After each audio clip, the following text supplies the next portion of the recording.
Me llamo Manuel Romero. Me llamo Manuel Romero. Tengo 44 años y, hasta hace apenas 3 meses, vivía bajo la firme convicción de que había logrado forjar una vida envidiable. He dedicado 17 años de mi vida a Talleres Industriales Martínez, escalando hasta convertirme en el electricista jefe. Es un trabajo de los de antes. Honesto, con un sueldo digno que permite llegar a fin de mes sin asfixias y con la seguridad de cotizar cada hora a la seguridad social. Es el tipo de empleo sólido que te da los cimientos para construir un hogar, mantener una casa en un barrio tranquilo y acomodado de las afueras de Madrid y asegurar que tu hijo reciba una educación de calidad, sin que le falte de nada. Me casé con Elena hace 15 años, yo tenía 29 y ella 24, rebosante de una energía que me cautivó al instante. Era hermosa, ambiciosa y, como decimos aquí, más lista que el hambre. Nuestro hijo, Adrián, llegó hace 9 años para completar lo que yo creía que era un círculo perfecto. Pensé que lo teníamos todo resuelto, que el camino estaba trazado. Qué equivocado estaba. La ceguera del hombre satisfecho es el peor de los vicios. El día que mi mundo saltó por los aires empezó con la rutina de cualquier otro martes.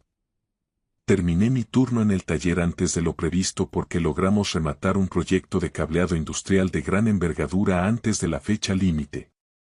Salí con el ánimo alto, con ganas de darle una sorpresa a Adrián. Pensaba recogerlo del colegio y llevarlo a tomar un helado artesano mientras dábamos un paseo. Giré con mi coche en nuestra calle poco después de las 4 de la tarde. Ya estaba visualizando la escena, decidiendo si pediría turrón o chocolate. Fue entonces cuando lo vi.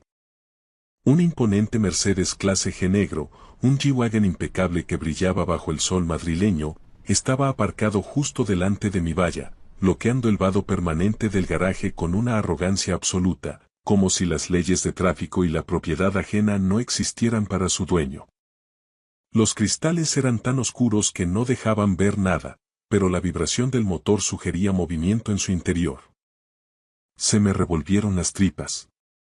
Vivíamos en una zona de clase media alta, pero uno no estaciona un vehículo de casi 200.000 euros invadiendo un vado ajeno a menos que pretenda marcar territorio de forma deliberada.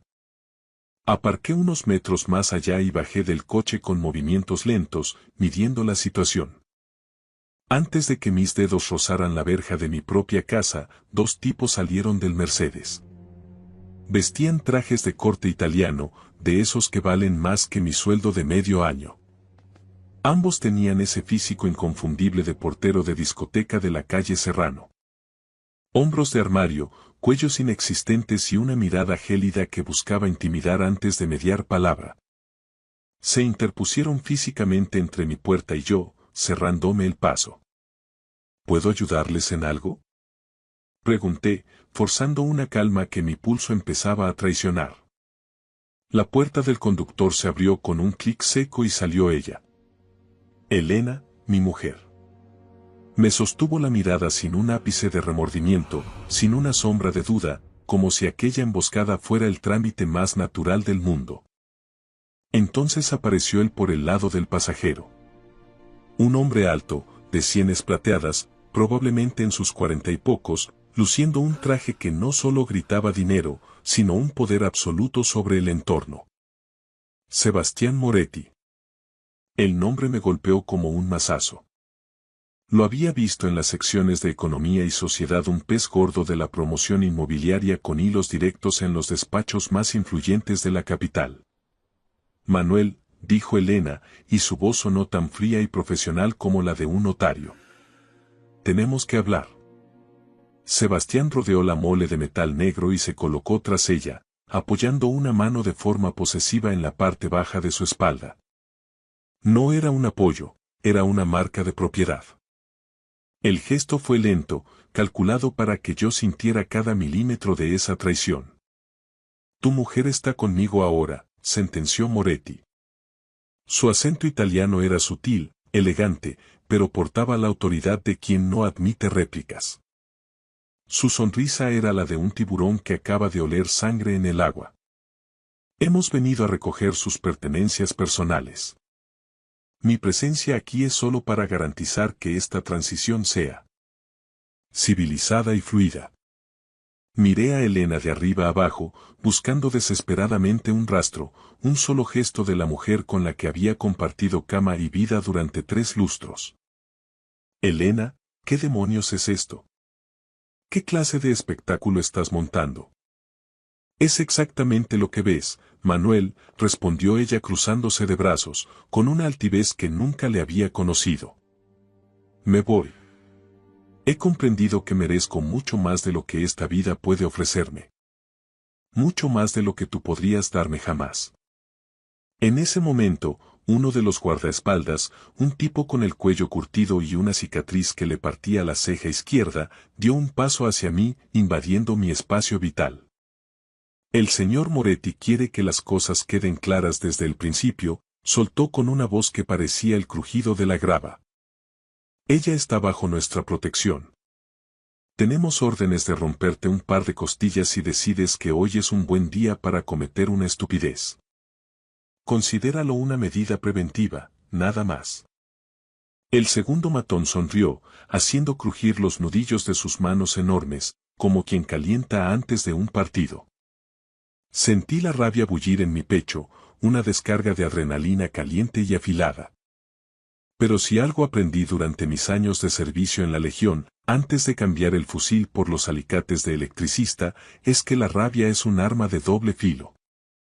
Solo sirve si sabes domarla y dirigirla. Dejé que una sonrisa lenta, carente de cualquier calidez, se dibujara en mis labios. A ver si he procesado bien la información, dije en un susurro, clavando mis ojos en los de Moretti. Si mi mujer ha decidido tirar por la borda 15 años y traicionar todo lo que levantamos juntos, es su cuenta y su riesgo. Pero has cometido el error de traer a estos 2 payasos para amenazarme en la puerta de mi propia casa. La seguridad en el rostro de Sebastián flaqueó un instante, apenas un parpadeo. Es solo un seguro, Romero. Negocios, nada personal. En mi casa, todo es personal, repliqué. Luego, desvié la mirada hacia los 2 gorilas. ¿De verdad queréis que este martes termine mal para vosotros, chavales? No esperaron a responder. El tipo de la cicatriz, confiado en su envergadura, se lanzó primero con un derechazo abierto, uno de esos golpes de bar que buscan el espectáculo más que la eficacia. Lo esquivé con la fluidez que te da el hábito 17 años subiendo a cuadros eléctricos y manejando tensión en posturas imposibles habían mantenido mis reflejos y mi elasticidad intactos. Me agaché lo justo para sentir el aire del puñetazo pasando sobre mi cabeza y, aprovechando el impulso de mi ascenso, clavé mi codo con la fuerza de un pistón directamente en su plexo solar. El aire abandonó sus pulmones con un silbido agónico y se dobló sobre sí mismo como una silla de camping barata, desplomándose en el asfalto mientras luchaba por volver a respirar. El segundo matón intentó entrar por mi flanco derecho.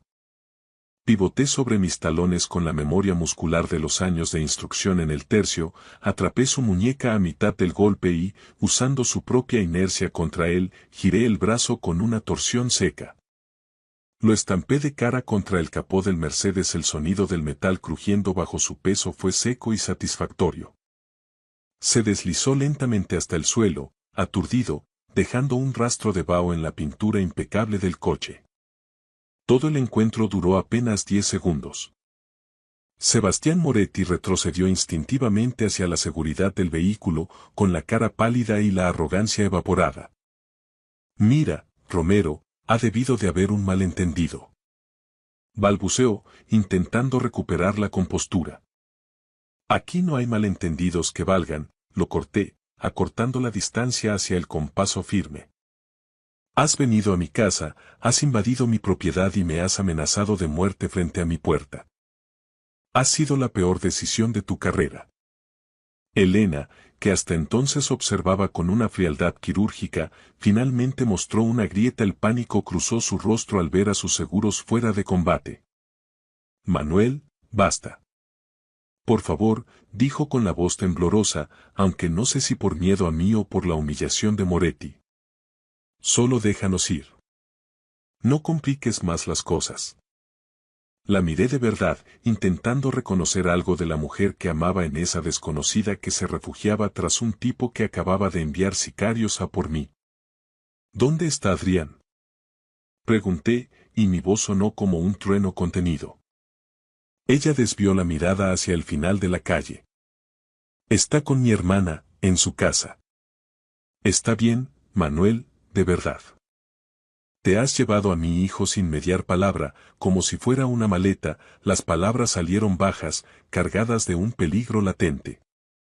Nuestro hijo necesitaba estabilidad, un entorno que tú no puedes darle con tus cables y tus turnos, replicó ella, recuperando parte de su altivez.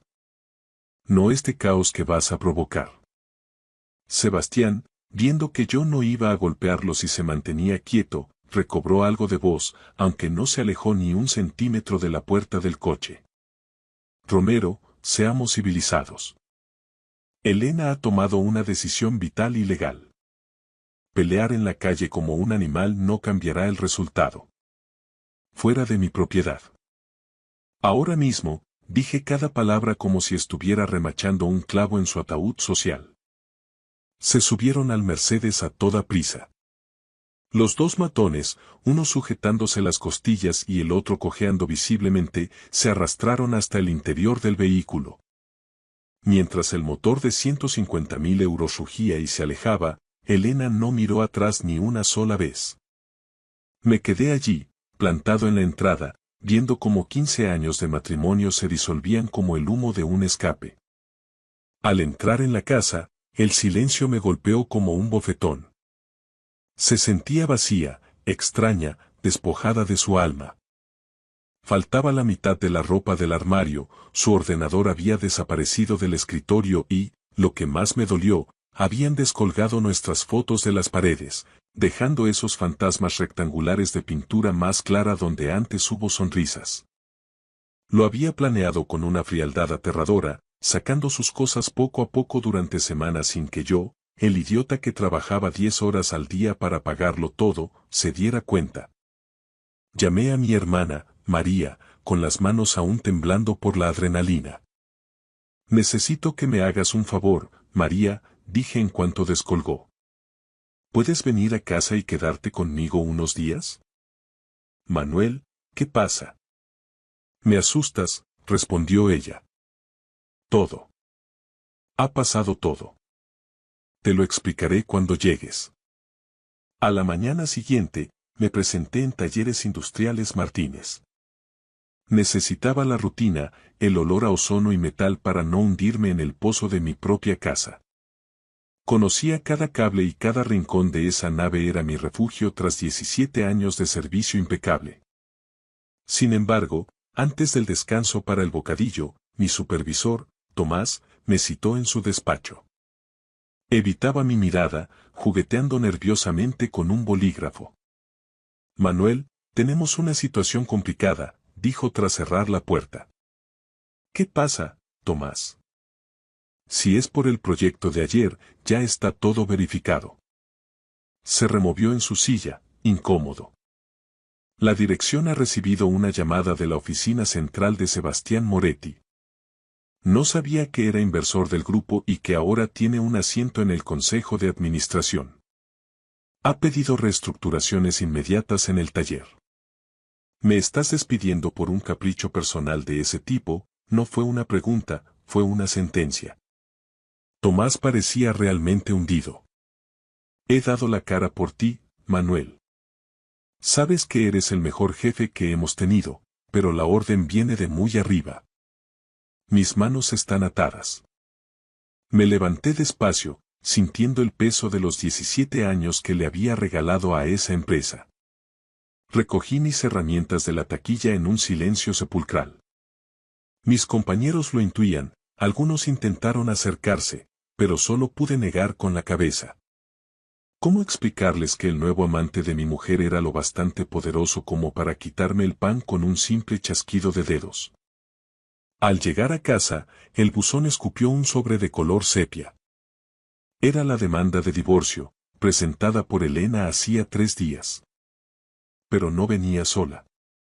Adjunta había una orden de alejamiento temporal basada en acusaciones de maltrato verbal y amenazas graves. Mentiras fabricadas, pero selladas judicialmente. Y lo más destructivo. Se le otorgaba la guardia y custodia cautelar de Adrián con fijación de domicilio en el de la madre. Se me prohibía cualquier tipo de contacto con mi propio hijo sin su consentimiento expreso. Me senté a la mesa de la cocina, rodeado por la blancura de esos folios legales. En menos de 24 horas, Sebastián Moretti me había arrebatado mi mujer, mi sustento y mi hijo. Entonces, el teléfono vibró en la mesa. Un número desconocido. ¿Señor Manuel Romero? Preguntó una voz femenina, firme y profesional. Soy la inspectora Carmen Soler, de la Policía Nacional. Necesito que comparezca para prestar declaración sobre un incidente violento ocurrido ayer en su domicilio, denunciado por el señor Sebastián Moretti. ¿Qué tipo de denuncia? Logré articular. El señor Moretti ha presentado una denuncia por agresión con lesiones graves. 2 de sus empleados de seguridad están ingresados en el hospital con partes de lesiones que incluyen fisuras óseas y traumatismos. Solté una carcajada amarga que resonó en la cocina vacía. Ellos vinieron a mi puerta a amenazarme, inspectora. Fue defensa propia. Eso no es lo que figura en el atestado inicial, respondió ella con una pausa significativa. ¿Va a venir voluntariamente o prefiere que enviemos una patrulla? Iré yo. ¿Necesito llevar abogado? Es su derecho constitucional, señor Romero. Y visto el perfil del denunciante, se lo recomiendo encarecidamente. Colgué y marqué el número de Alberto Esteban. Fuimos uña y carne en el instituto y ahora era uno de los penalistas más brillantes de Madrid. Alberto, dije en cuanto escuché su voz, necesito ayuda. Me han tendido una trampa y me están quitando la vida a pedazos. Alberto me citó en su despacho de la calle Serrano, una de esas oficinas de techos altos y suelos de madera que crujen con elegancia. Cuando le detallé el despido improcedente y la denuncia por lesiones, se frotó las sienes con evidente preocupación. Manuel, tienes que entender a quién nos enfrentamos. Sebastián Moretti no es solo un promotor inmobiliario con dinero, es un hombre con hilos en la administración pública y en las grandes constructoras que mueven el PIB de este país. Si ha decidido hundirte, no va a usar un mazo, va a usar todo el peso del sistema judicial. Esa denuncia por agresión es solo la punta del iceberg. Los informes médicos de sus seguratas han sido redactados para que parezcan lesiones graves, con secuelas. Como el juez se lo crea, no hablamos de una multa, hablamos de una condena penal que podría llevarte a prisión. ¿Y qué pasa con Adrián? Pregunté, sintiendo que el nudo en mi garganta se apretaba hasta casi impedirme respirar. Elena se lo ha llevado a un paradero que desconozco y me ha endosado una orden de alejamiento basada en calumnias. De la custodia nos encargaremos en el juzgado de familia, pero ahora mismo necesito que seas un bloque de hielo. Ni un mensaje, ni una llamada, ni te acerques a 100 metros de ella. En España, con una denuncia de este tipo, cualquier gesto puede ser interpretado como quebrantamiento de condena y acabarías en el calabozo antes de que yo pudiera decir recurso. Deja que yo sea el único que hable con su abogado. Pasaron 2 semanas de un silencio asfixiante. Sin ingresos y con mis cuentas corrientes bloqueadas cautelarmente por la demanda de divorcio, empecé a sentirme como un animal acorralado. Pero entonces, el pasado volvió para echarme una mano.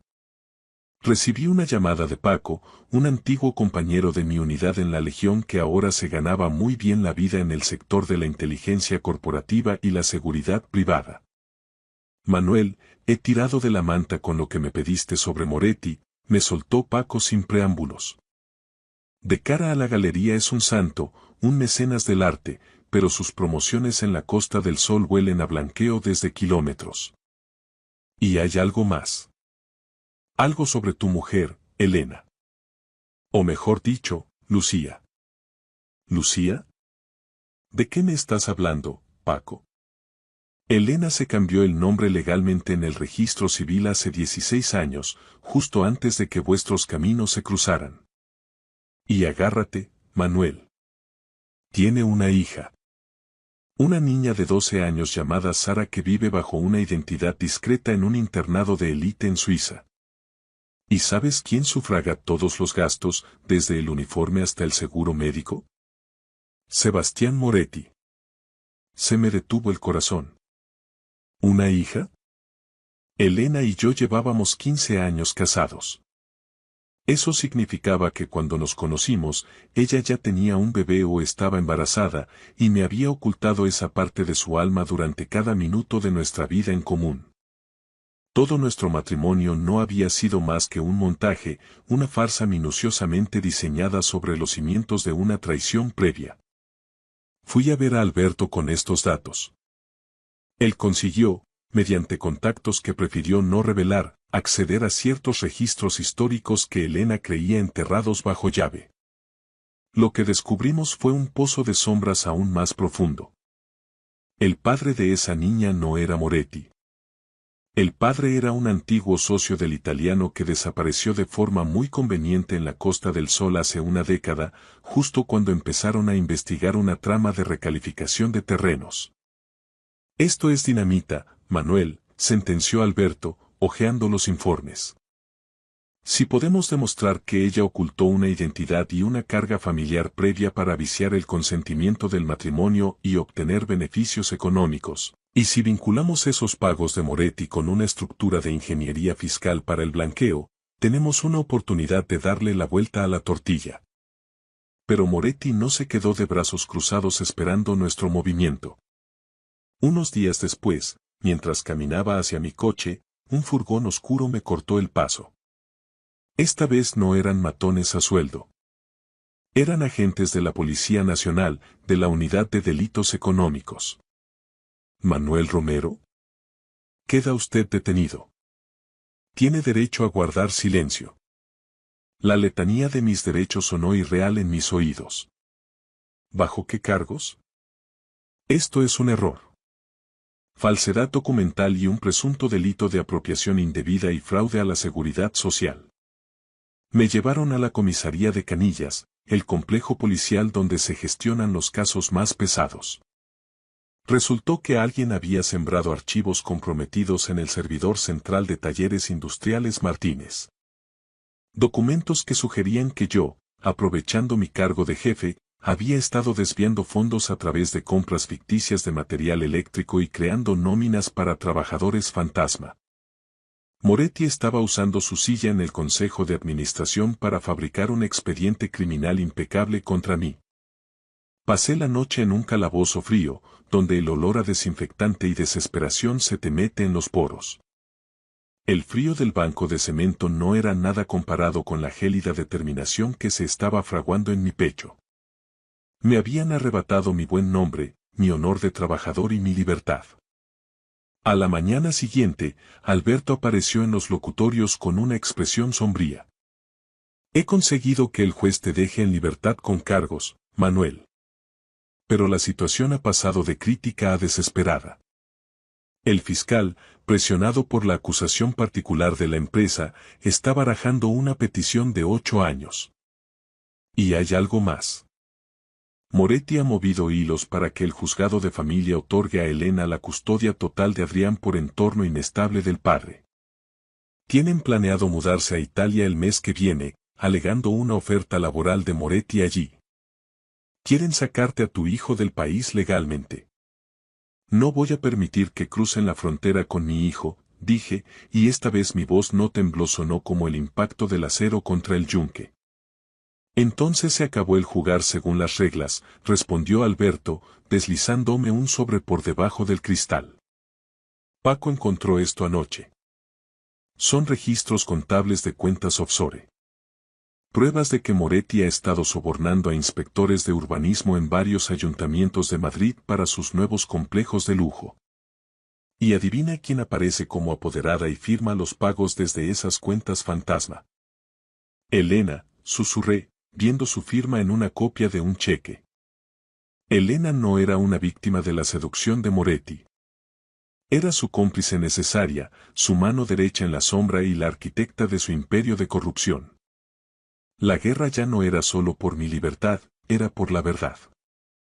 El mundo resultó ser mucho más pequeño y peligroso de lo que jamás alcancé a imaginar. Pronto descubrimos que Sebastián Moretti no solo me quería fuera de juego a mí, mi abogado y mejor amigo, Alberto Esteban, también entró en su punto de mira.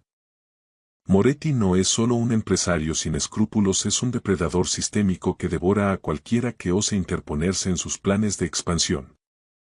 Mientras ultimábamos la estrategia para el juicio penal por la agresión fabricada, la familia de Alberto sufrió un ataque que nos heló la sangre. Dos tipos con pasamontañas intentaron forzar a su esposa, Michelle, a entrar en una furgoneta oscura justo frente a su chalet en las afueras de Madrid, a plena luz del día.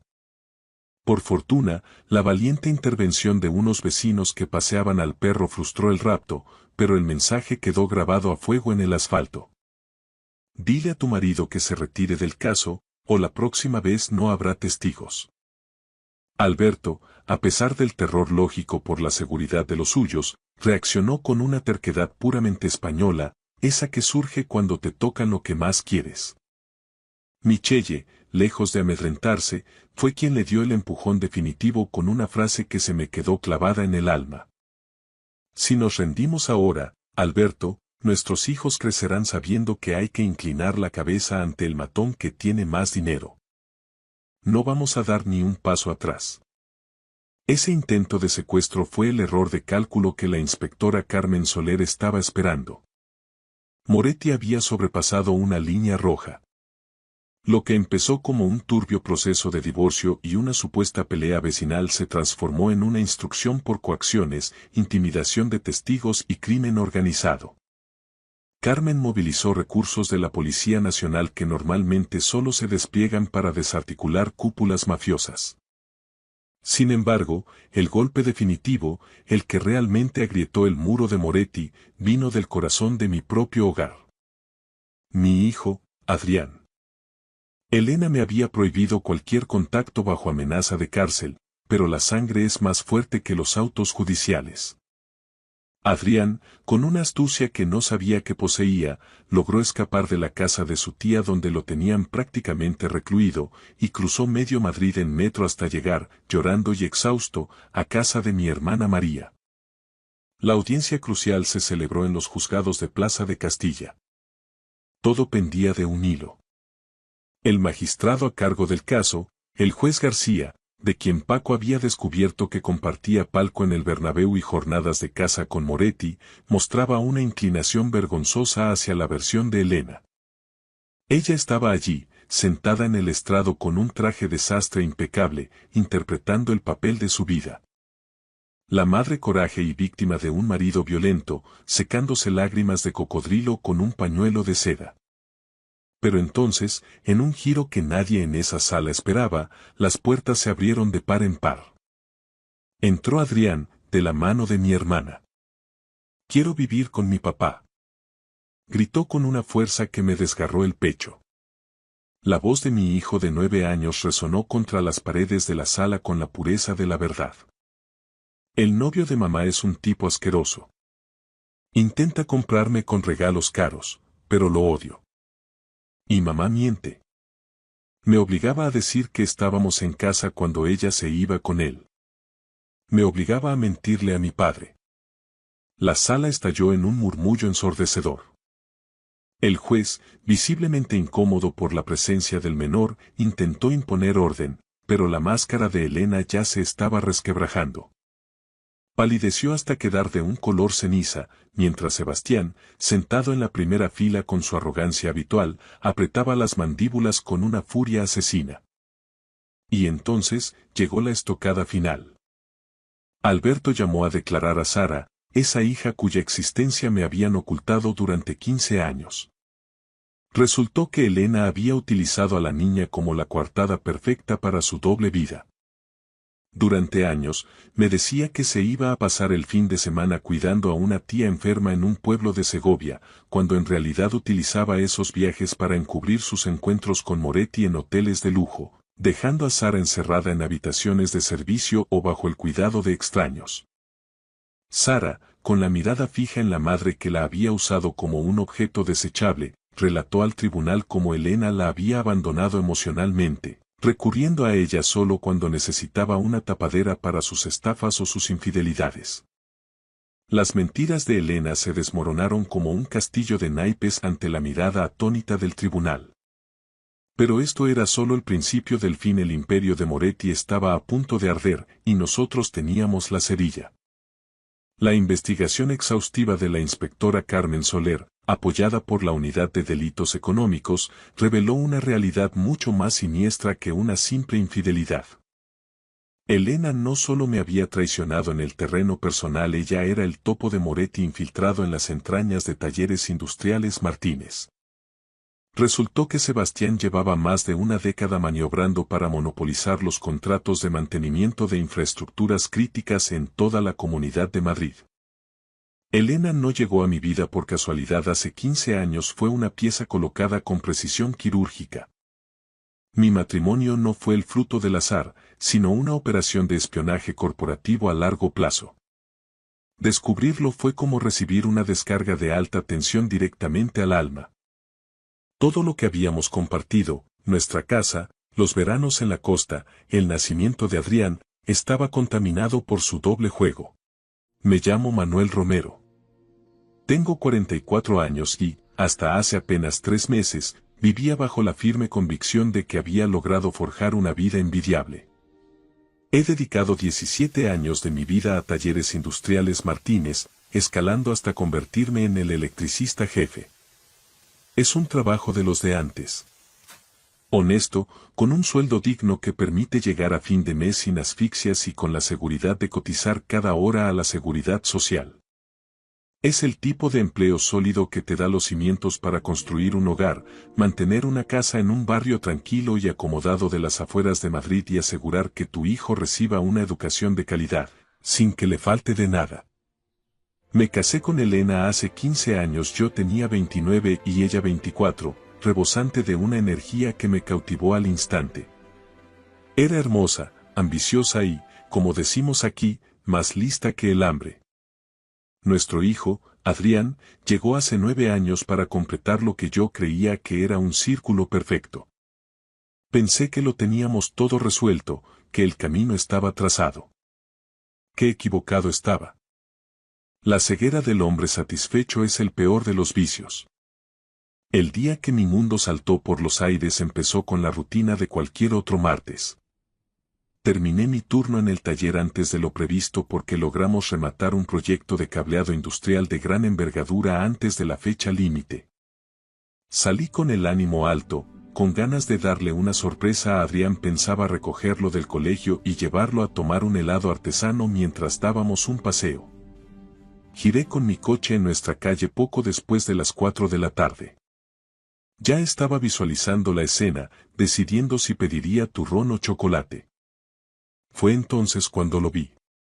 Un imponente Mercedes clase G negro, un G-Wagon impecable que brillaba bajo el sol madrileño, estaba aparcado justo delante de mi valla, bloqueando el vado permanente del garaje con una arrogancia absoluta, como si las leyes de tráfico y la propiedad ajena no existieran para su dueño. Los cristales eran tan oscuros que no dejaban ver nada, pero la vibración del motor sugería movimiento en su interior. Se me revolvieron las tripas. Vivíamos en una zona de clase media alta, pero uno no estaciona un vehículo de casi 200.000 euros invadiendo un vado ajeno a menos que pretenda marcar territorio de forma deliberada. Aparqué unos metros más allá y bajé del coche con movimientos lentos, midiendo la situación. Antes de que mis dedos rozaran la verja de mi propia casa, 2 tipos salieron del Mercedes. Vestían trajes de corte italiano, de esos que valen más que mi sueldo de medio año. Ambos tenían ese físico inconfundible de portero de discoteca de la calle Serrano. Hombros de armario, cuellos inexistentes y una mirada gélida que buscaba intimidar antes de mediar palabra. Se interpusieron físicamente entre mi puerta y yo, cerrándome el paso. ¿Puedo ayudarles en algo?, pregunté, forzando una calma que mi pulso empezaba a traicionar. La puerta del conductor se abrió con un clic seco y salió ella. Elena, mi mujer. Mi esposa me miró fijamente a los ojos y soltó. Quiero la casa, los coches, la empresa, todo. No estaba llorando. No se estaba disculpando. Estaba exigiendo, como si pidiera algo del menú de un restaurante. Como si 14 años de matrimonio, 2 hijos y todo lo que yo había construido con mis propias manos no fuera más que una simple transacción que ella estaba lista para cerrar. Mi abogado, Héctor Pacheco, me agarró el brazo tan fuerte que pensé que me dejaría un moretón. Héctor llevaba 30 años ejerciendo el derecho de familia. Había visto divorcios muy duros. Había visto cónyuges intentar destruirse mutuamente. Pero cuando le dije lo que estaba a punto de hacer, el color se le fue de la cara. Adrián, no lo hagas. Podemos luchar. Debemos luchar. Ella no tiene derecho ni a la mitad de lo que pide. Yo lo miré a él y luego a Leonor, sentada al otro lado de la mesa de conferencias con su abogado, con esa sonrisita de suficiencia en la cara. La misma cara que yo solía besar por las noches. La misma mujer a la que abracé cuando murió su madre. La misma persona que juró ante Dios y nuestras familias que estaría a mi lado en todo momento. Dáselo todo, dije. Héctor dejó caer su bolígrafo. Disculpa. Me has oído. La casa, los coches, la empresa. Dale todo lo que quiera. La sonrisa de Leonor vaciló. No se lo esperaba. Su abogado se inclinó y le susurró algo al oído. Ella asintió lentamente, como una gata que acaba de acorralar a un ratón. Pensó que me había roto. Pensó que me estaba rindiendo. Todos lo pensaron. Mi madre me llamó esa noche llorando. Carmen Sánchez crió a 2 chicos sola después de la muerte de mi padre. Hizo doble turno como enfermera. Lo sacrificó todo para que Borja y yo tuviéramos un futuro. Y ahora veía a su hijo menor entregar toda su vida a una mujer que no merecía ni un solo céntimo de ello. Donovan, por favor, dijo, usando mi nombre de pila, el original. Tu padre construyó esa empresa de la nada. Él puso su corazón en Fontanería Ferrer e Hijos. No puedes simplemente regalarla. No puedes. Mamá, necesito que confíes en mí. ¿Confiar en ti? Cariño, no estás pensando con claridad. Estás herido. Estás enfadado. Déjame llamar a Borja. Déjanos ayudarte. No estoy enfadado, mamá. Ya no. Y te prometo que sé exactamente lo que estoy haciendo. Ella no me creyó. Podía oírlo en su voz. Ese temblor de miedo de que su hijo finalmente se había hundido bajo el peso de la traición. Mi hermano Borja apareció en mi piso al día siguiente. Es bombero, un tipo grande, muy protector. Nunca le gustó Leonor, y lo dejó claro desde el día que se la presenté. Pero se mantuvo callado durante 14 años porque me quería y respetaba mis decisiones. Ese día no se calló. ¿Me estás diciendo que vas a dejar que se largue con todo? ¿La casa que te ayudamos a reformar? ¿La empresa que papá empezó en su garaje? ¿Se lo vas a dar sin más? Sí. ¿Por qué? Saqué una carpeta gruesa, llena de documentos.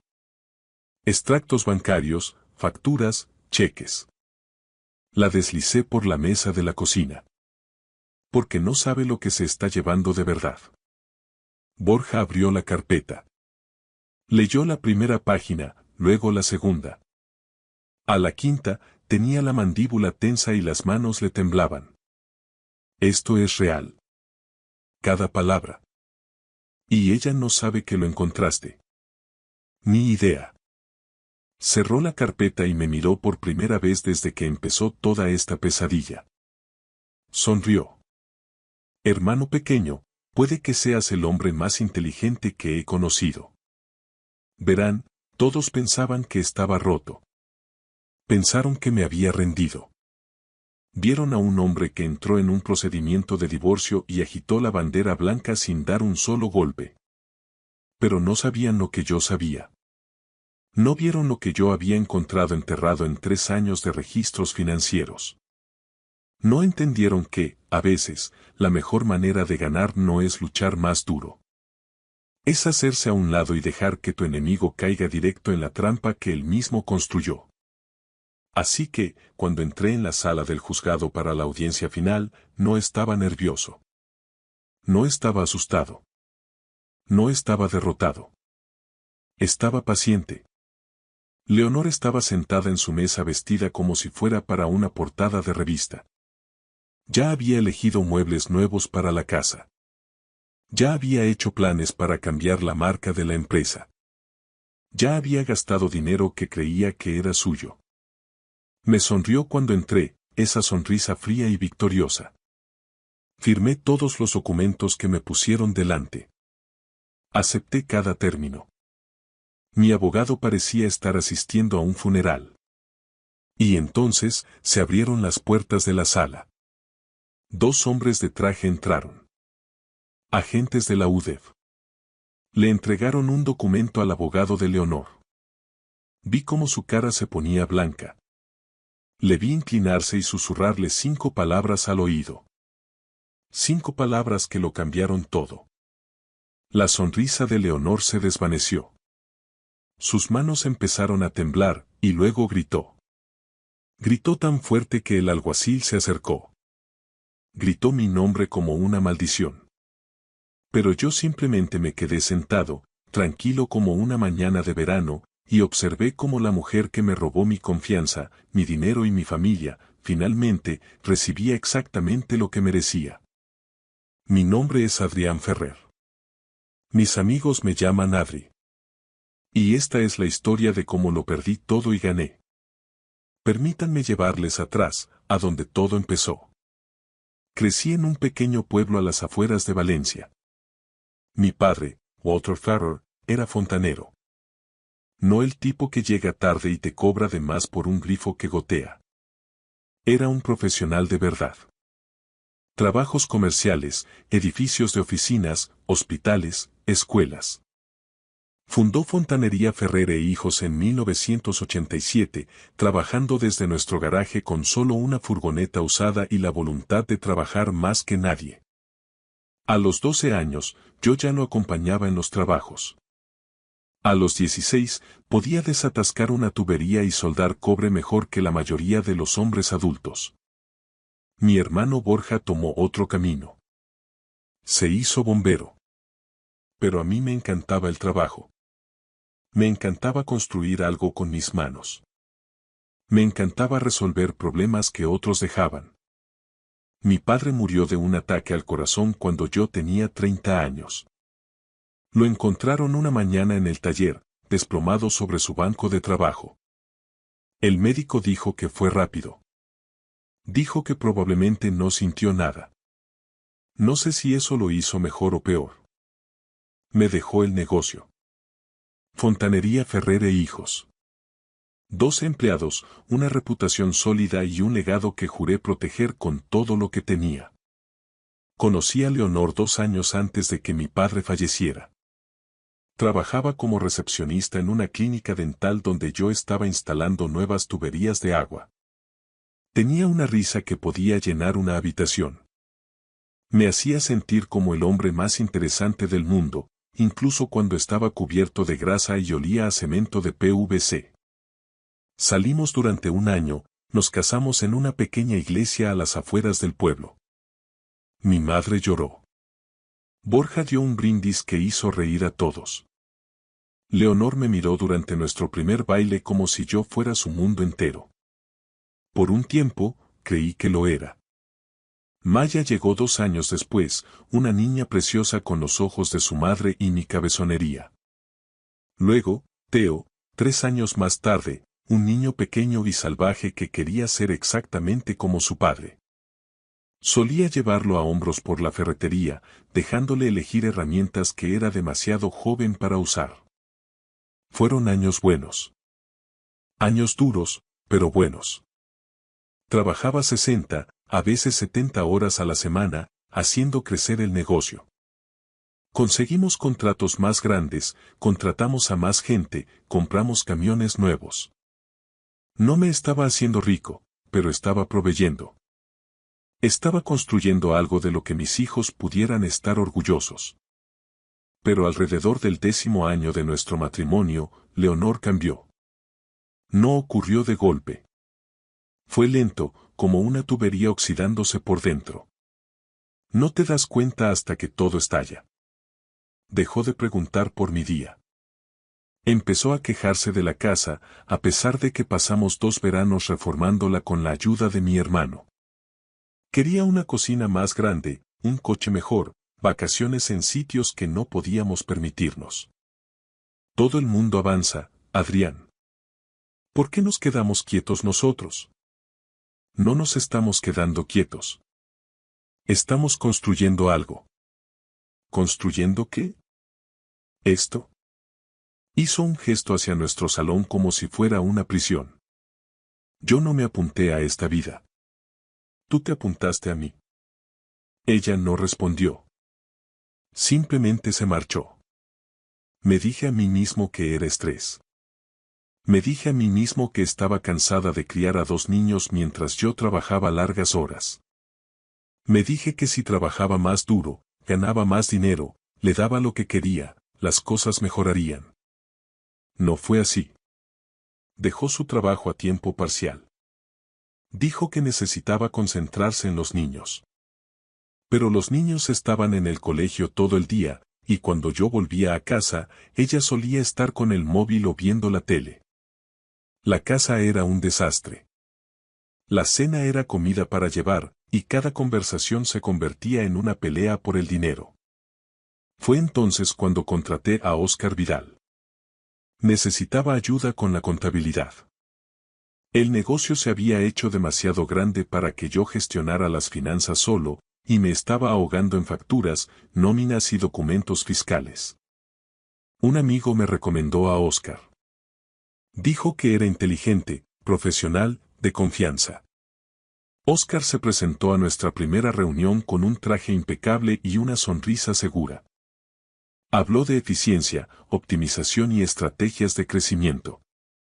Me hizo sentir como si hubiera estado haciendo todo mal en mi vida, pero que él podría arreglarlo. Le entregué las llaves del reino. Cada cuenta bancaria, cada contrato, cada registro financiero que Fontanería Ferrer e Hijos había producido. Mirando hacia atrás, puedo ver lo estúpido que fui. Pero en ese momento, estaba agotado. Estaba intentando salvar mi matrimonio. Estaba intentando ser un buen padre. No tenía la energía para cuestionar a un hombre que venía con recomendaciones brillantes. Oscar empezó a venir a casa a cenar. A Leonor le encantaba. Se reía de sus chistes. Le preguntaba por su vida. Lo trataba como a un invitado de honor, mientras a mí me trataba como al servicio. Debería haberlo visto. Las señales estaban por todas partes. Pero yo confiaba en ella. Confiaba en él. Confiaba en que la vida que había construido significaba algo para la gente con la que la había construido. Mi madre intentó advertirme. Carmen Sánchez no es una mujer que hable sin pensar. Así que, cuando me apartó una noche después de una cena de domingo, debería haberla escuchado. Adrián, algo no va bien con esa mujer. Mamá, por favor, otra vez no. No estoy intentando crear problemas. Estoy intentando proteger a mi hijo. Te mira como si fueras un extraño. Y la forma en que mira a ese contable tuyo es algo completamente diferente. Le dije que se lo estaba imaginando. Le dije que Leonor y yo estábamos pasando por un bache, pero que lo solucionaríamos. Estaba equivocado. Estaba increíblemente equivocado. Y estaba a punto de descubrir cuán profunda era la traición. Fue un martes de marzo cuando toda mi vida se desmoronó. Recuerdo la fecha porque teníamos un gran trabajo programado en un complejo médico en el lado este de la ciudad. Obra nueva, 3 pisos de fontanería. Se suponía que duraría todo el día, pero el contratista general llamó esa mañana y retrasó la fecha de inicio una semana. Algo sobre permisos que no se tramitaron a tiempo. Decidí irme a casa temprano. Tal vez darle una sorpresa a Leonor. Tal vez llevar a los niños a tomar un helado después del colegio. Me detuve en una gasolinera y compré sus flores favoritas, rosas amarillas. Solía encantarle que le llevara flores sin motivo. Llegué a la entrada alrededor del mediodía. El coche de Leonor estaba allí, lo que significaba que estaba en casa. Pero cuando entré por la puerta principal, la casa estaba en silencio. Demasiado silencio. Leonor, ¿estás aquí? No hubo respuesta. Dejé las flores en la encimera de la cocina, caminé por el salón. Nada. Pensé que tal vez estaba durmiendo la siesta. Últimamente se había estado quejando de dolores de cabeza. Subí las escaleras. La puerta del dormitorio estaba cerrada. Pude oír algo al otro lado. Voces bajas, amortiguadas. Mi corazón comenzó a latir con fuerza antes de que mi cerebro lo asimilara. Una parte de mí ya sabía lo que estaba a punto de encontrar. Una parte de mí lo había sabido durante meses y se negaba a aceptarlo. Abrí de golpe esa puerta y allí estaban. Leonor y Óscar Vidal en mi cama, en mi casa, en la habitación donde mis hijos dormían pasillo abajo. El tiempo se detuvo. No podía respirar. No podía moverme. Simplemente me quedé allí, sosteniendo un ramo de rosas amarillas, mirando a las 2 personas en las que más confiaba en el mundo, envueltas la una en la otra como si yo no existiera. Leonor gritó. Óscar buscó su ropa a tientas. Y algo dentro de mí se volvió frío. No ardiente, no enfadado, simplemente frío, como si alguien hubiera vertido agua helada por mis venas. Adrián, espera. Déjame explicarte. ¿Explicar qué, Leonor? ¿Explicar cómo terminaste en la cama con mi contable? ¿Explicar cuánto tiempo ha estado sucediendo esto a mis espaldas? Ella se cubrió con la sábana como si le quedara algo de dignidad por proteger. No es lo que piensas. Es exactamente lo que pienso. ¿Cuánto tiempo? Ella no respondió. En su lugar, miró a Óscar. Él se estaba abotonando la camisa, evitando mi mirada. ¿Cuánto tiempo?, pregunté de nuevo. Óscar finalmente habló. Alrededor de 1 año. ¿1 año? ¿12 meses? 52 semanas de mentiras, de sonrisas en mi mesa de la cena, de apretones de manos y reuniones de negocios y de fingir ser mi amigo mientras se acostaba con mi esposa. Sal de mi casa. Hablemos de esto como adultos, dijo Óscar, moviéndose hacia la puerta. Los negocios son los negocios. Me puse delante de él. ¿Negocios? ¿A esto lo llamas negocios? Has cenado con mi familia en Nochebuena. Has sostenido a mi hijo. Me has mirado a los ojos todas las semanas y me has mentido a la cara. Creo que estás reaccionando de forma exagerada. Lo agarré por el cuello de la camisa y lo empujé contra la pared. No soy un hombre violento. Nunca he dado un puñetazo con rabia en toda mi vida. Pero en ese momento, quise partirlo por la mitad. Sal ahora antes de que haga algo de lo que no pueda arrepentirme. Él se fue. Ni siquiera miró a Leonor al salir. Ella empezó a llorar. Lágrimas de verdad o falsas. Ya no podía distinguirlo. Adrián, por favor. Estaba sola. Nunca estás en casa. No me prestas atención.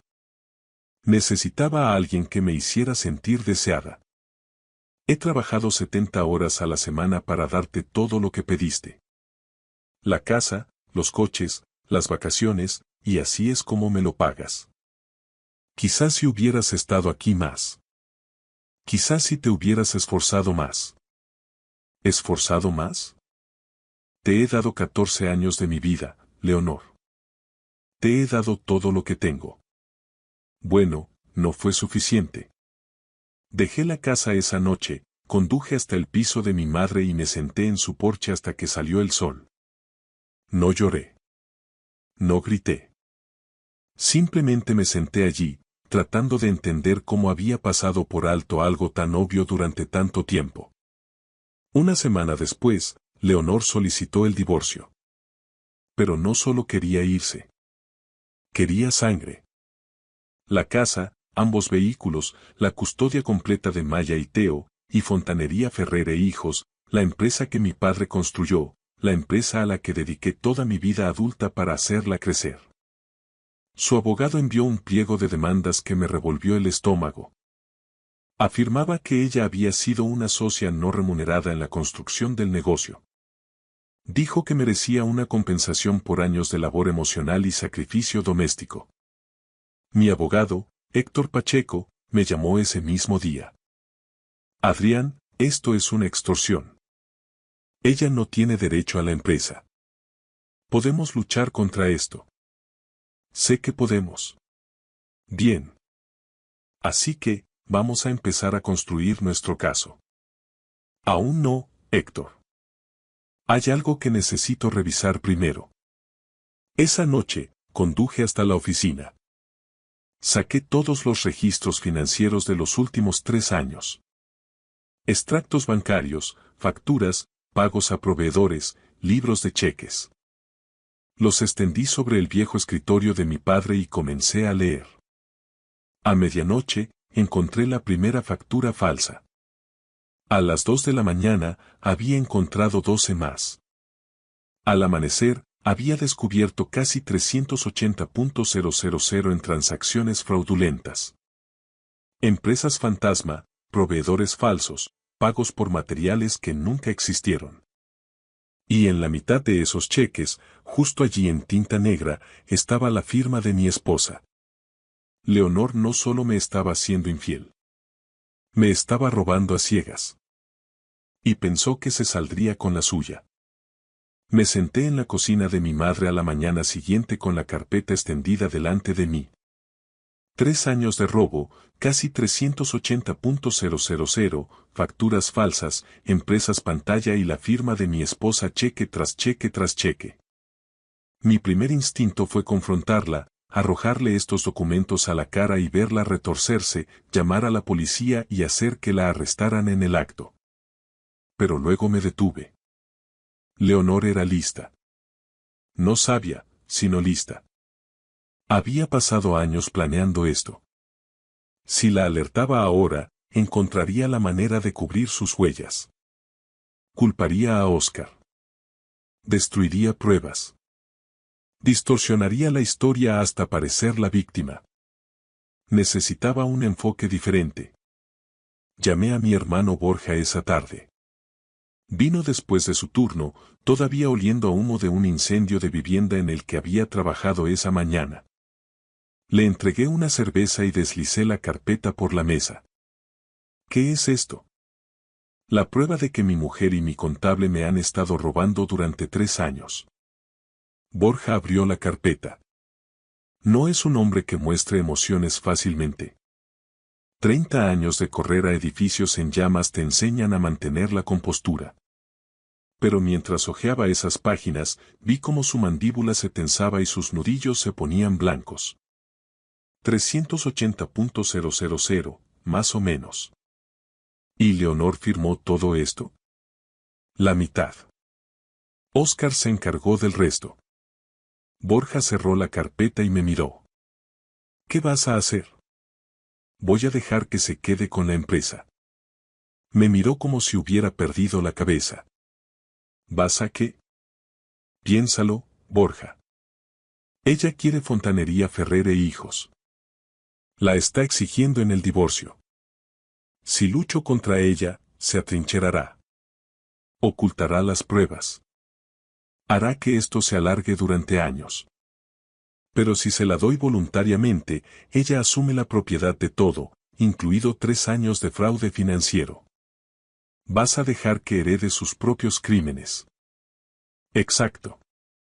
Borja se reclinó en su silla y dejó escapar un largo suspiro. ¿Eso es o lo más inteligente que he escuchado en mi vida, o lo más estúpido? Necesito tu ayuda para encontrar un perito contable. Alguien que pueda documentar todo esto correctamente. Alguien que pueda construir un caso que se sostenga en la Audiencia Nacional. ¿La Audiencia Nacional? Esto no es solo robo, Borja. Esto es fraude fiscal, blanqueo de capitales. Estas facturas falsas pasaron por cuentas bancarias de la empresa que operaban a nivel nacional e internacional. Esto es territorio para la UDEF y la Fiscalía. Borja terminó su cerveza y dejó la botella. Conozco a un tipo que trabaja con la oficina de la Dirección General de Policía en investigaciones de incendios. Está conectado con gente que se ocupa de delitos financieros. Déjame hacer algunas llamadas. 3 días después, estaba sentado en una sala de conferencias con un perito contable llamado Ricardo Díaz. Era un hombre tranquilo de unos 50 años, con gafas de lectura y una pila de blocs de notas amarillos. No parecía gran cosa, pero Borja me había prometido que era el mejor de la provincia. Le entregué todo. Cada extracto bancario, cada factura, cada cheque cancelado. Pasó 2 semanas revisándolo todo, documentando cada transacción fraudulenta, rastreando a cada proveedor falso, construyendo una cronología del robo. Cuando terminó, me llamó a su oficina. Señor Ferrer, tiene un caso muy sólido aquí. Esto no es un robo de aficionados. Esto es una apropiación indebida sistemática. Su esposa y su contable han estado ejecutando un esquema coordinado durante al menos 36 meses. ¿Cuáles son mis opciones? Podría presentar cargos civiles, demandarlos a ambos por daños, pero dado el alcance de esto, yo recomendaría acudir a las autoridades. La División de Investigación Criminal de la Agencia Tributaria, Hacienda, se encarga de casos como este. Solo el fraude fiscal grave conlleva penas de prisión. ¿Cómo procedemos? Presento mis hallazgos a la agencia tributaria. Abren una investigación. Sucede en silencio. Nadie lo sabrá hasta que estén listos para realizar las detenciones. ¿Y si mi esposa toma posesión de la empresa antes de que eso suceda?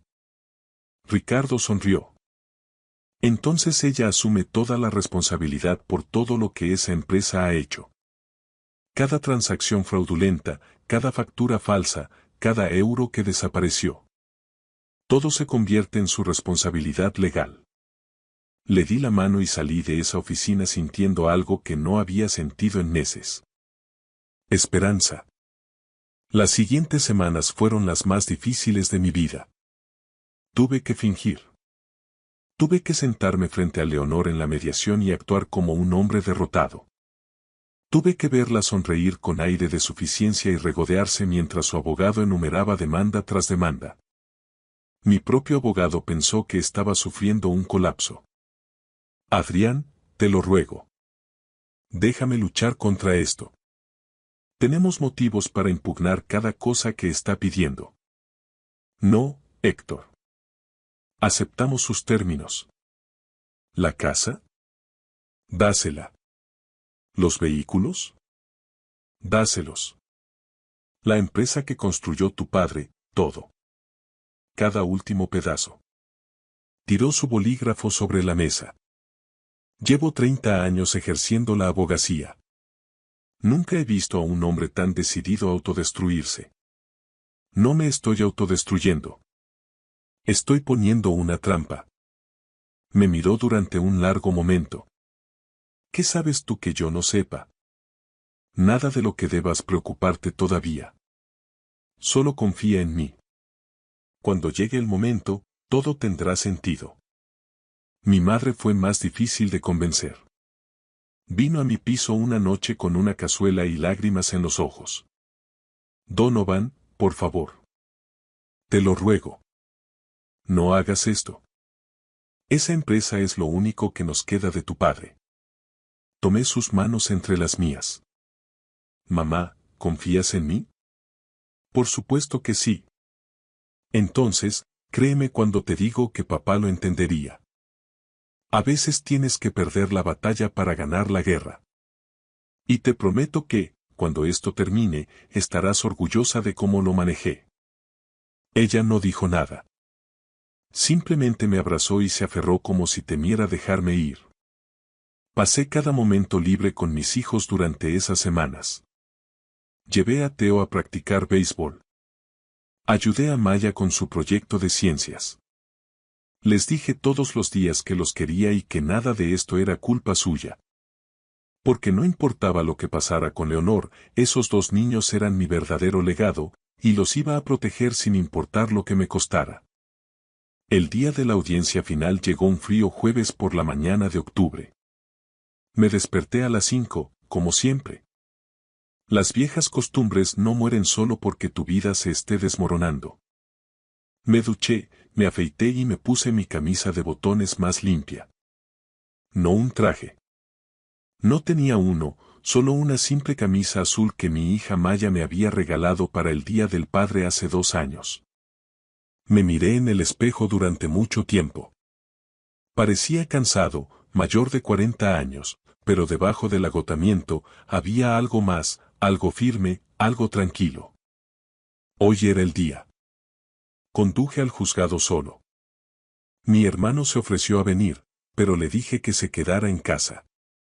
Mi madre quería estar allí, pero le pedí que esperara junto al teléfono. Esto era algo que tenía que hacer yo solo. La sala era más pequeña de lo que esperaba. Paneles de madera, luces fluorescentes, una bandera de España colgando lánguidamente en la esquina. Olía a papel viejo y café rancio. Leonor ya estaba allí cuando entré. Estaba sentada en la mesa del demandante con su abogado, un hombre astuto llamado Santi Luján, que cobraba 350 por hora y parecía disfrutar destrozando a los hombres en los tribunales. Leonor estaba guapísima. Siempre lo estaba cuando quería algo. Su pelo estaba perfecto. Su maquillaje impecable. Llevaba una chaqueta de blazer de color crema que probablemente costó más que la letra de mi furgoneta. Me sonrió cuando me vio. Esa sonrisa fría y triunfante que había llegado a conocer tan bien. Asentí con la cabeza y tomé asiento junto a Héctor. Parecía un hombre asistiendo al funeral de su mejor amigo. Última oportunidad, Adrián. Todavía puedo oponerme a estos términos. Aún puedo luchar. No, Héctor. Nos ceñimos al plan. ¿Qué plan? Le estás entregando todo. Confía en mí. Entró la jueza. Una mujer mayor llamada Jueza García, con canas y ojos penetrantes. Había visto miles de divorcios. El nuestro era solo otro expediente en su escritorio. Revisó los términos del acuerdo en voz alta. La vivienda en la calle del Arce, 412, transferida a Leonor Ríos. La Ford F-150 de 2021 y la Honda Pilot de 2022 transferidas a Leonor Ríos. La plena propiedad de Fontanería Ferrer e Hijos, incluidos todos los activos, contratos, equipos y cuentas financieras, transferida a Leonor Ríos. Todos los activos y pasivos. Esas palabras quedaron suspendidas en el aire como humo. Señor Ferrer, ¿entiende y acepta estos términos? Sí, señoría. ¿Y está celebrando este acuerdo voluntariamente, sin coacción? Sí, señoría. Héctor se movió a mi lado. Podía sentir su frustración irradiando como calor. La jueza deslizó los documentos por su estrado. Muy bien. Por favor, firme donde se indica. Me levanté, caminé hacia el estrado, tomé el bolígrafo. Leonor me observaba con júbilo apenas disimulado. Pensó que había ganado. Pensó que me había roto tan completamente que ni siquiera tenía fuerzas para luchar. Firmé mi nombre en cada página. Mano firme, firma clara, sin dudar. Cuando terminé, me giré y miré a Leonor por última vez. Ella ya estaba susurrando a su abogado, probablemente planeando cómo gastar el dinero que creía que iba a recibir. Volví a mi asiento. Héctor no me miraba. La jueza García estaba a punto de cerrar el procedimiento cuando se abrieron las puertas de la sala. Entraron dos hombres. Trajes oscuros, rostros serios, placas de la Policía Nacional visibles en sus cinturones. Uno de ellos llevaba un sobre de papel manila. Toda la sala se quedó en silencio. El primer agente caminó directamente hacia Santi Luján, el abogado de Leonor. Le entregó el sobre sin decir una palabra. Santi lo abrió. Vi cómo su rostro cambiaba. La confianza se escurrió de él como agua de una tubería rota. Su piel se puso pálida. Sus manos temblaron ligeramente mientras leía. Leonor se inclinó. ¿Qué es? ¿Qué pasa? Santi se giró hacia ella. Se acercó y susurró 5 palabras. Óscar Vidal ha sido detenido. Por un momento, Leonor no reaccionó. Simplemente lo miró como si estuviera hablando un idioma extranjero. Luego, le arrebató el documento de las manos. Vi cómo sus ojos se movían por la página. Vi cómo el color se iba de su rostro. Vi cómo sus labios comenzaban a temblar. El documento era una acusación formal. Fraude fiscal, apropiación indebida, blanqueo de capitales, conspiración para cometer delitos financieros. 2 nombres figuraban como acusados. Óscar Vidal y Leonor Ríos. Leonor se levantó tan rápido que su silla cayó hacia atrás. No, esto no es correcto. Esto es un error. La jueza García golpeó su mazo. Señora Ríos, por favor, compórtese. Usted no lo entiende. Yo no hice nada. Todo fue Óscar. Él manejaba el dinero. Yo solo firmé lo que me dijo que firmara. El agente de la UDEF se adelantó. Señora, tiene derecho a guardar silencio.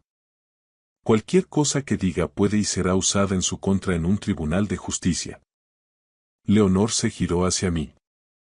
Su compostura perfecta se hizo añicos. El rímel se corría por sus mejillas. Su voz salió como un grito. Tú hiciste esto. Tú me tendiste una trampa. Lo sabías. No dije ni una palabra. Simplemente me quedé sentado, con las manos cruzadas sobre la mesa, y la miré. Me diste la empresa porque sabías que estaba envenenada. Me dejaste tomarla para que yo asumiera la culpa. Planeaste todo esto. La jueza García volvió a golpear su mazo. Orden. Quiero orden en esta sala. Pero Leonor no escuchaba. Se abalanzó hacia mí. El alguacil la sujetó antes de que diera 3 pasos. Te destruiré, Adrián. Juro por Dios que te destruiré por esto. Me levanté lentamente, me abotoné la chaqueta y la miré directamente a los ojos. Ya lo intentaste, Leonor. Lo has estado intentando durante 3 años. Pero aquí está la cosa sobre construir una vida sobre mentiras. Con el tiempo, la base se agrieta y todo se viene abajo. El alguacil la escoltó fuera de la sala. Ella seguía gritando mi nombre cuando las puertas se cerraron detrás de ella. Héctor se sentó a mi lado en un silencio atónito. Finalmente, habló. Lo sabías todo este tiempo. Lo sabías. Lo sabía. ¿Por qué no me lo dijiste? Porque necesitaba que fuera real, Héctor. Necesitaba que ella creyera que había ganado. Necesitaba que tomara posesión de esa empresa con su propia firma en la línea de puntos, porque en el momento en que lo hizo, se hizo legalmente responsable de cada crimen cometido bajo su nombre. Héctor exhaló y sacudió la cabeza. En 30 años de práctica legal, nunca he visto algo así. Le estreché la mano y salí del juzgado. El sol brillaba afuera. Era la primera vez en semanas que me daba cuenta. Han pasado 6 meses desde ese día en la sala del juzgado. Óscar Vidal se declaró culpable de 12 cargos de fraude fiscal y apropiación indebida. Actualmente está cumpliendo condena en un centro penitenciario federal en Asturias. Su licencia como economista, que aparentemente tenía de una carrera anterior, fue revocada. Su reputación está destruida. El hombre que se sentó en mi mesa a cenar y sonrió mientras robaba a mi familia pasará el próximo año y medio mirando paredes de hormigón. El caso de Leonor tardó más en resolverse. Contrató a 3 abogados diferentes, tratando de combatir los cargos. Afirmó que fue manipulada. Afirmó que no entendía lo que estaba firmando. Afirmó que Óscar la había coaccionado a participar. Nada funcionó. La evidencia pericial contable fue abrumadora. Sus firmas estaban en los cheques. Su dirección de correo electrónico estaba vinculada a las empresas fantasma. Sus huellas dactilares estaban por todo el fraude. Al final, aceptó un acuerdo de conformidad. 3 años de libertad vigilada, 200 horas de servicio comunitario y la restitución total de los fondos robados, lo que significó liquidar todo lo que tanto había luchado por quitarme. La casa fue embargada porque no pudo hacer frente a la hipoteca. Los coches fueron recuperados. Fontanería Ferrer e Hijos fue disuelta, sus contratos cancelados y su equipo vendido en subasta. Ella lo perdió todo. No porque yo se lo quitara, sino porque se lo quitó ella misma. Mentiría si dijera que no sentí satisfacción al ver cómo todo se desmoronaba. Después de todo lo que hizo, después de cada mentira y cada traición, había una parte de mí que quería verla sufrir. Pero ese sentimiento se desvaneció más rápido de lo que esperaba. La venganza es como beber veneno y esperar que la otra persona muera. No sana nada. No reconstruye nada. Simplemente te mantiene encadenado a la persona que te hirió. Así que, lo dejé ir. Empecé de nuevo, sin nada más que mis herramientas y mi reputación. Presenté la documentación para una nueva empresa. Fontanería Ferrer, Servicios. Más pequeña que la original, más simple, pero mía. Construida limpiamente desde cero, sin socios, sin contables en los que no confiaba y sin secretos escondidos en los libros. Mi antiguo equipo volvió a trabajar para mí. Todos y cada uno de ellos. Dani Flores, mi instalador principal, apareció en mi primer día en el nuevo taller con una caja de cervezas y un apretón de manos. He oído que estás contratando, jefe. El sueldo va a ser más bajo por un tiempo, hasta que reconstruya. No me importa. Prefiero trabajar para un buen hombre ganando menos que para uno malo ganando más. Conseguimos nuestro primer contrato 2 semanas después. Un contratista general llamado Ricardo Gámez se había enterado de lo que pasó. No del cotilleo, sino de la verdad. Me llamó personalmente. Adrián, llevo 25 años en este negocio. He visto a hombres pasar por lo que tú pasaste y salir amargados, rotos o en bancarrota. Tú saliste impecable. Eso me dice todo lo que necesito saber sobre tu carácter. Te quiero en mis proyectos. Esa llamada telefónica condujo a 3 más. La voz se corrió.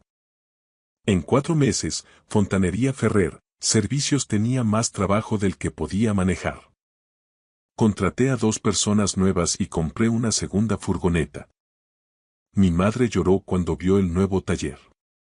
Se quedó en la puerta con la mano sobre el corazón, mirando el cartel que había colgado sobre la entrada.